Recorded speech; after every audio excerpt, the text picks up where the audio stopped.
Hi and welcome. B'ezrat Hashem, today we'll be learning from a life of Bitachon. When Avram was thrown into the burning furnace for denouncing Agechkas, Haran, his brother, hedged his bets. He figured that he would go with the winner, Avram or Nimrod. When he saw that his brother was saved, he decided to side with him, yet he was consumed in the fire. When you are an Avram or a Haran, faith cannot be half-baked. As stated, one must swim with both hands in the seas of faith. An explanation from Rav Nebetzel regarding Eliyahu Hanavi's supernatural accomplishments sheds further light on the meaning of Bitachon. We know that Eliyahu Hanavi was really Pinchas HaKohen, as it says in Yalkut Shimoni. Tosfos asks, as a Kohen, how was Eliyahu able to revive the dead? How could he permit himself to become ritually impure, since the manner in which he performed the miracle required him not only to be under the same roof as the corpse, but even to place himself on top of it? So Tosfos answers that it was crystal clear to Eliyahu that he would resuscitate the child.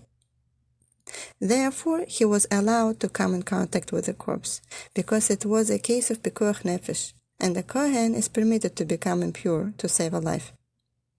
The native, however, points out that the question remains, why did it have to be clear to him? The halacha is that one must become impure or transgress almost all of the mitzvahs of the Torah if there is a chance of pikuach nefesh to save a life. So why did Eliyahu have to be sure? Reb Nebetzel on Beshalach explains that this was only so because Eliyahu was 100% certain it would happen. If Eliyahu had not been positive that he was going to be successful, he would not have been able to save the boy's life, and thus he would not have been able to become impure on his account. In order to be permitted to effect a miracle, Eliyahu Hanavi had to be 100% firm in his Bitachon, with both hands in the sea of faith. Sofik Bitachon, uncertain Bitachon, is not Bitachon. The Chofetz Chaim tells a mashal to explain the pasuk in Tehillim, Kapitel 55, verse 23. Hashlach al Hashem yihavka v'hu yichalkalecha. Cast upon Hashem your burden, and He will sustain you. The destitute man was walking on a road, carrying a sack filled with wheat, weighing 10 pounds and 5 ounces.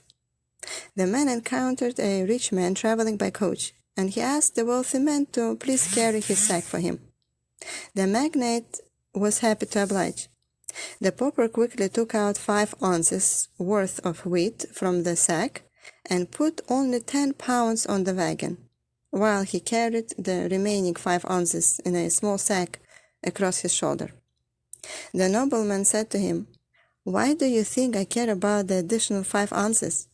If I can carry your 10 pounds, can't I handle the extra 5 ounces? Throw it all into the carriage, and I will be happy to take it all for you." Mankind thinks along the lines of a pauper. We think Hashem can take care of some things for us, but not others. A chosun makes sure to have a dowry which can last him for several years.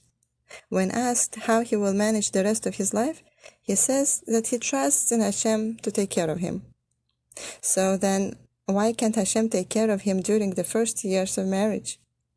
Why does he have to go to such length to amass a huge dowry? If Hashem can carry his 10 pounds, He can certainly carry his 5 ounces as well. Thank you for joining. I wish you all Hatzlacha Rabba.